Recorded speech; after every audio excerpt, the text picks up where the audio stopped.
성경에 표현되어진 것들 중에 보면 항상 변함없이 끝까지 라는 말들을 하고 있는데, 이것은 말 그대로 하나님 앞에서 영원하도록 항상 변함이 없는 그러한 믿음으로 살 것을, 하나님을 사랑하며 살 것에 대한 고백을 할 때 표현됩니다. 오늘 33절 말씀에 보면 하나님의 말씀을 지켜 행함에 있어 끝까지 지킬 것을 말씀하고 있습니다. 우리들은 변화는 돼야 하는데 변질이 돼서는 안 된다는 말씀을 드렸죠. 변화와 변질은 다른 겁니다. 어떤 의미에서는 변질되어야 할 수도 있죠. 우리의 질적인 변화, 그거는 곧 우리의 영적인 변화라고도 말할 수 있는 것이기도 합니다만은, 그러나 궁극적인 건 변화입니다.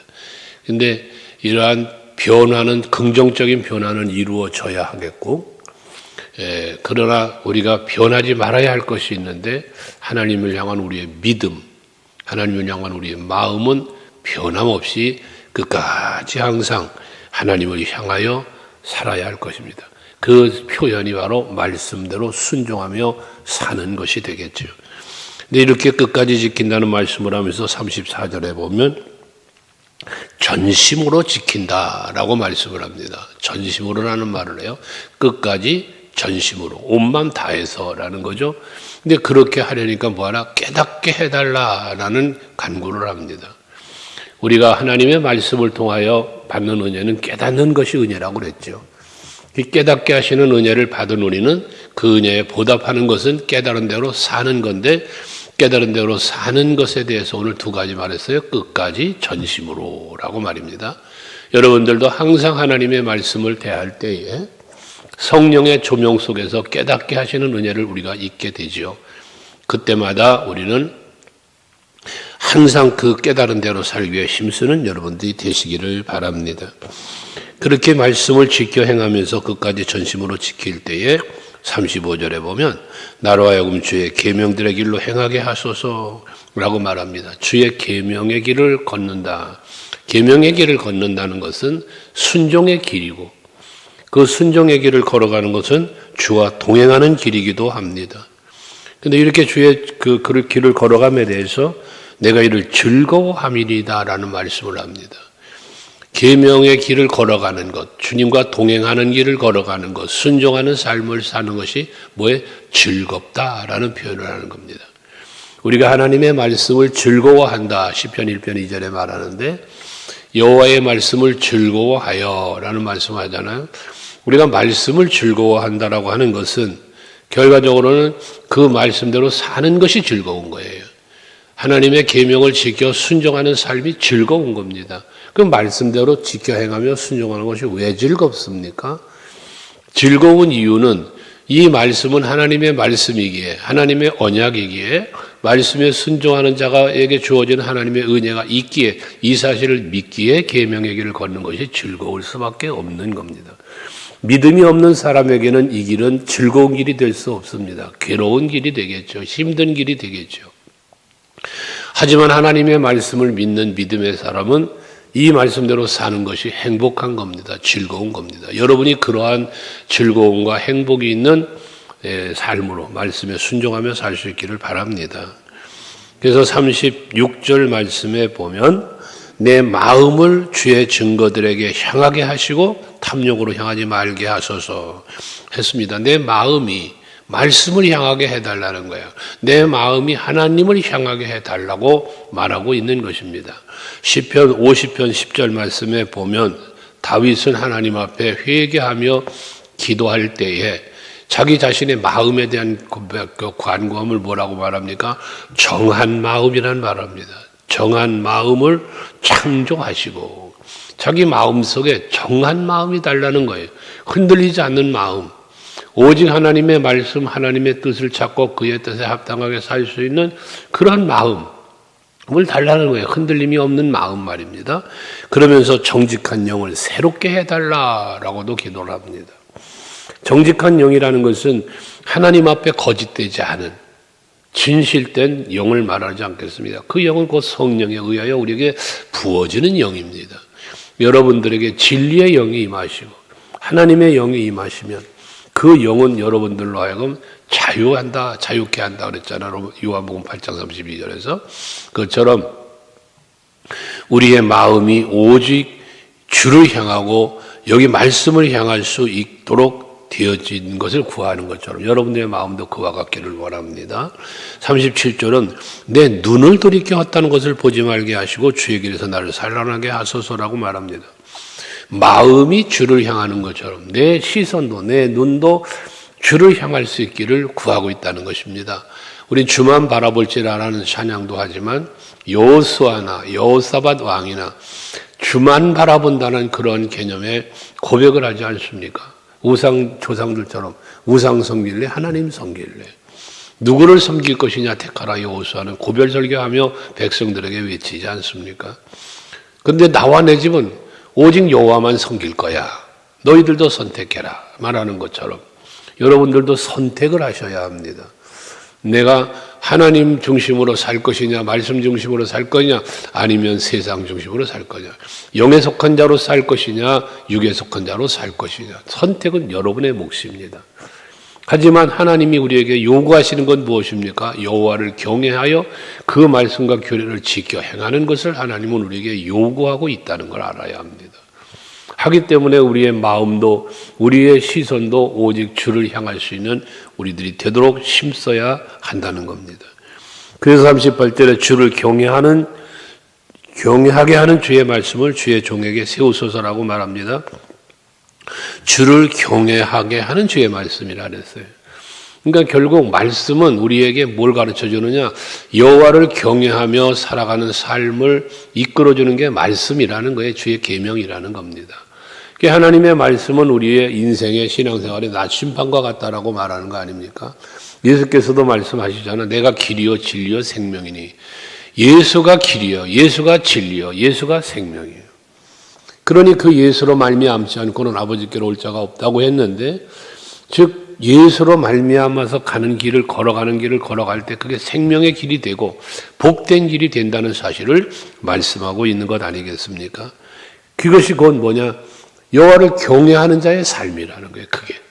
그 여호와를 경외하는 자의 삶은 결과적으로 하나님의 말씀에 순종하는 삶이요, 예수 따라가는 삶이고요, 주님과 동행하는 삶이 된다는 것이죠. 그리할 때 여호와를 경외하는 자에게 주어지는 하나님의 수많은 약속들은 다 복입니다. 생명입니다. 영광입니다.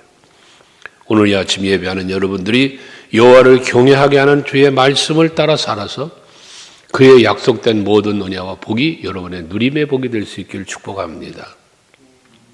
그러면서 39절에는 주의 규례들은 선하다라고 말하고 있습니다. 두려워하는 자들의 그 비방이 있어요.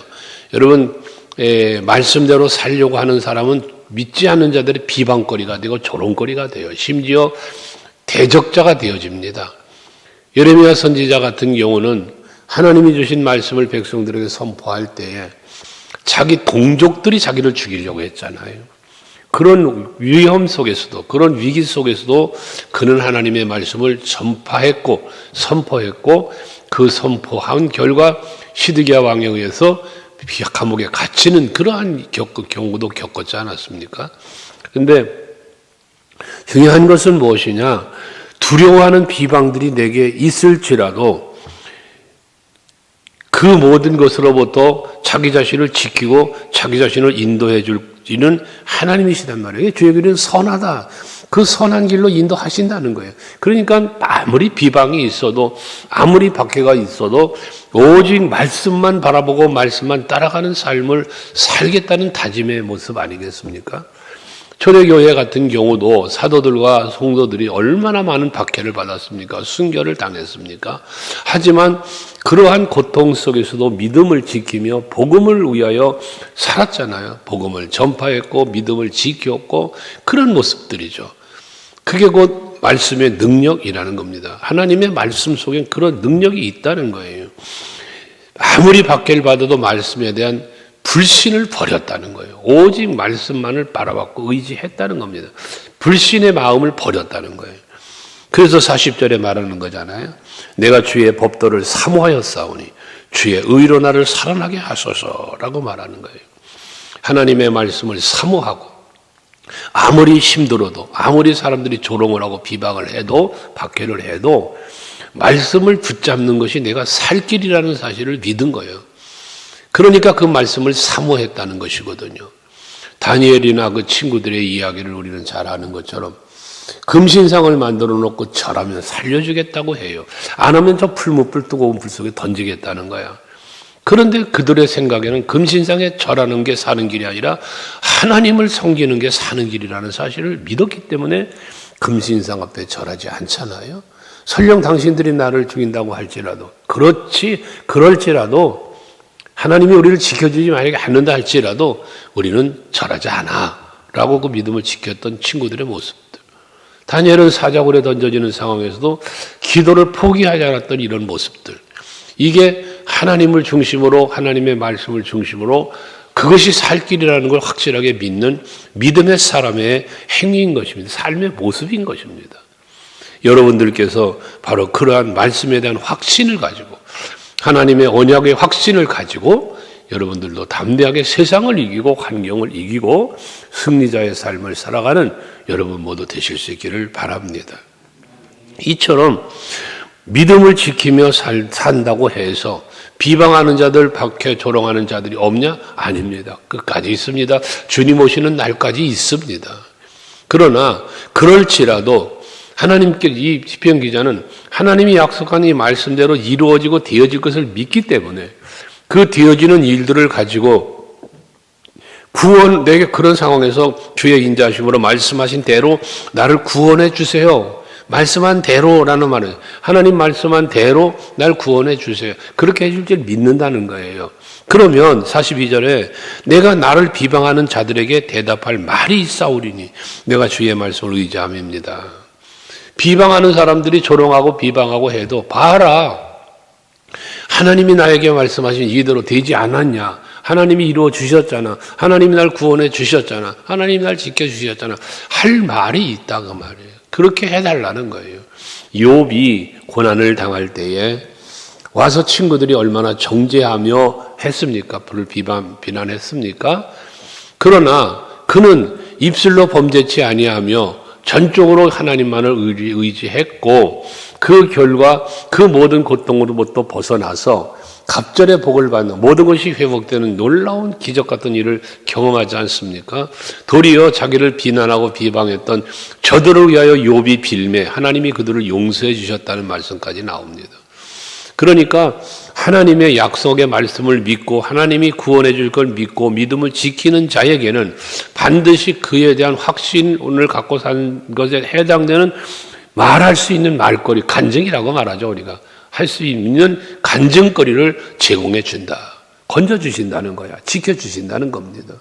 그러니까 여러분들도 그런 믿음을 갖고 이기고 견디고 나가는 거예요. 기도하고. 그러면 결과는 해피엔딩입니다. 그런 결과를 가지고 이루어 주실 것을 믿기 때문에 44절 내가 주의 율법을 항상 지키리이다. 영원히 지키리이다 라고 말하는 거예요. 앞에 33절, 34절에도 말한 것처럼 끝까지 지킵니다. 전심으로 지킵니다 했던 것처럼 여기도 항상 지킵니다. 영원히 지킵니다 라는 고백을 하고 있는 것입니다. 앞에서 말한 것처럼 우리의 믿음은 약해질 때도 있고 강할 때도 있습니다. 우리의 믿음은 잠시 흔들릴 때도 있습니다. 상황 앞에서. 그러나 결과는 넘어지거나 포기하지 않고 오뚜기처럼 일어설 수 있는 믿음의 힘, 그건 바로 말씀에 있다는 겁니다. 그래서 사도 바울을 통하여 하나님께서는 전신갑주를 입으라 라고 말씀하시는 겁니다. 그게 말씀이잖아요. 우리가 말씀으로 내 영적인 무장을 할 때 또 육체적인 삶도 말씀으로 나를 무장해 갈 때 우리는 승리자의 삶을 사는 거예요. 모든 악의 관계를 능히 뭐에 대적하기 위하여 라고 말하잖아요. 악의 유혹이 찾아올 때에 육체적인 소욕이 나를 찾아올 때에 그것을 물리칠 수 대적한다는 건 이기는 거예요. 이기는 거. 그 공격하는 걸 방어하는 투구나 방패나 흉배나 뿐만 아니라 뭐야 마지막에 성령의 검을 가지라 그래요. 검. 근데 막아내는 것만 아니라 나중에 뭐 하는 겁니까? 물리치는 거예요. 악을 물리치는 거예요. 악의 유혹을 물리치는 거예요. 이기는 거예요. 그런 이김은 말씀의 능력으로만 가능하다는 것이죠. 우리는 말하잖아요. 마태복음 4장에 예수께서 마귀에게 시험 당하실 때도 말씀으로 이기셨다고. 그것처럼 여러분들도 주의 율법을, 주의 말씀을 항상 영원히 지키려고 힘쓸 때에 그것이 여러분들에게 참된 승리를 가져다 주는데, 어떤 승리를 가져다 주는가? 거기 보면 45절에 내가 주의 법도를 구하였으니 자유롭게 걸어갈 것이며, 자유를 준다는 겁니다. 말씀 안에서 누리는 자유입니다. 요한복음 8장 32절에 진리를 알지니 진리가 너희를 자유케 하리라 말씀하잖아요. 진리는, 말씀은 우리에게 자유를 주는 거예요. 평안을 주는 거예요. 기쁨을 주는 것입니다. 뿐만 아니라 46절에 보면 또 왕들 앞에서 주의 교훈들을 말할 때에 수치를 당하지 아니하겠사오며 라고 말합니다. 하나님의 말씀을 저 왕들 앞에서, 고관들 앞에서, 자기를 비방하고 조롱했던 사람들 앞에서 담대히 하나님의 말씀을 말할 때에 수치를 당하지 않는 건 무엇입니까? 말씀한 대로 되어지는 겁니다. 그러니까 바울이 포로가 되어서 잡혀갈 때에 여러분 죄수의 신분으로 잡혀가는 거 아닙니까? 그때에 그가 외쳐대는 걸 거기서도 복음을 외친 거잖아요. 예수 복음을 외친 거야. 붙잡혀가는 그 과정에서도 왕들 앞에서, 고관들 앞에서 복음을 외친 거예요. 그랬더니 네가 작은 지식을 가지고 나를 깨려고 한다는 거 아니야. 너 미쳤다는 거예요. 바울 보고 미쳤다는 소리라는 거예요. 그랬더니 바울은 뭐라 합니까? 내가 만약 미쳤다고 할지라도, 당신이 나를 미쳤다고 하는데, 그래 맞다. 내가 미쳤다고 할지라도 내가 지금 여기 결박되어 있는 이 모습 외에는 당신들 다 나같이 되기 원한다 라고 말하잖아요. 얼마나 말씀에, 복음에, 예수께 십자가에 미친 사람입니까? 그런 미침은 우리 그리스도인의 입장에서 볼 때는 미쳐야 하는 겁니다. 그 소리를 들을 만큼 예수께 빠져야 하는 겁니다. 말씀에 빠져야 하는 거예요. 오늘 시편 기자는 말씀을 그렇게 받아들였다는 거예요. 그러면서 말씀을 스스로 즐거워한다는 말을 47절에 하면서 48절에 또 내가 사랑하는 주의 계명들을 향하여 내 손을 들고 주의 율례들을 작은 소리로 읊조리리다 라고 말합니다. 주의 계명 율법을 즐거워한다, 사랑한다 이런 표현을 하는 거예요. 얼마나 하나님의 말씀이 자기의 삶을 지배하고 있는가를 표현한 말씀인 것이죠. 여러분들이 예수를 사랑하고 하나님을 사랑한다는 고백을 많이 하는데, 예수를 사랑하고 하나님을 사랑한다는 그 사랑의 증거가 뭐냐? 여호와의 계명을 지켜 행하는 것이라고 예수님은 말씀을 하셨습니다. 하므로 여러분 결국 하나님 사랑하는 것은 말씀을 사랑하는 거예요. 하나님을 믿는 것은 말씀을 믿는 겁니다. 그 말씀을 중심으로 여러분의 신앙의 믿음과 또한 삶이 말씀을 중심으로 이루어져서 하나님을 향한 믿음의 고백이, 사랑의 고백이 말씀의 순종함으로 이루어지는 여러분 되시기를 바랍니다. 기도하시겠습니다.